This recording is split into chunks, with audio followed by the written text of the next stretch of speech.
Hello दोस्तों, राम राम सभी को। मैं कनिका आपके लिए लेकर आई हूँ बुधवार की व्रत कथा। जो भी मेरी बहन और माताएं बुधवार का व्रत करती है मन से, उनकी इच्छाएं पूरी होती है और उन्हीं के लिए मैं बुधवार की व्रत कथा लेकर आई हूँ। और मैंने पीछे रविवार, सोमवार, मंगलवार की कथा भी डाली हुई है, उसे भी आप देखना और लाइक करना, शेयर करना, सब्सक्राइब करना। तो आइए सखियों, मैं आपको सुनाती हूँ बुधवार की व्रत कथा। एक बार एक मनुष्य ससुराल गया।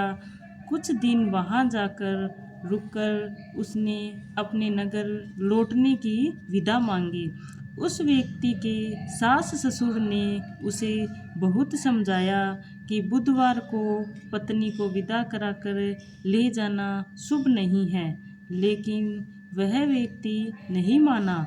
विवश होकर उन्हें अपने जमाता और पुत्री को विदा करना पड़ा। पति पत्नी बैलगाड़ी में चले जा रहे थे।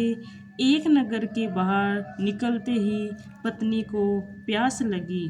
पति लोटा लेकर पत्नी के लिए पानी लेने गया। पानी लेकर जब वह लौटा तो उसके क्रोध और आश्चर्य की सीमा न रही, क्योंकि उसकी पत्नी किसी अन्य पुरुष के लाए लोटे में से पानी पीकर हंस हंस कर बात कर रही थी। क्रोध में आग बबूला होकर उस आदमी से झगड़ा करने लगा, मगर यह देखकर उसके आश्चर्य की सीमा न रही कि उस पुरुष की शक्ल उस व्यक्ति से हूबहू मिलती थी। हम सकल व्यक्तियों को झगड़ते हुए जब काफ़ी देर हो गई तो वहाँ आने जाने वालों की भीड़ एकत्रित हो गई। सिपाही भी आ गए। सिपाही ने छतरी से पूछा, इन दोनों में से कौन सा व्यक्ति तेरा पति है? तो वह बेचारी असमंजस्य में पड़ गई, क्योंकि दोनों की शक्ल एक दूसरे से बिल्कुल मिलती थी।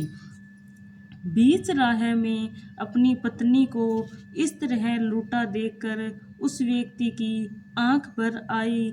वह शंकर भगवान से प्रार्थना करने लगा कि हे भगवान, आप मेरी रक्षा करो। मुझे से बड़ी भूल हो गई है जो मैं बुधवार को पत्नी विदा कर लाया हूँ। भविष्य में ऐसा अपराध कदापि नहीं करूँगा। उसकी यह प्रार्थना जैसे ही पूरी हुई कि दूसरा व्यक्ति अंतर्ध्यान हो गया। वह व्यक्ति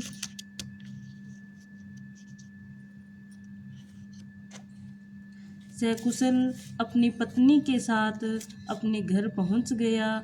उस दिन के बाद से पति पत्नी नियम पूर्वक बुधवार का व्रत रखने लगी।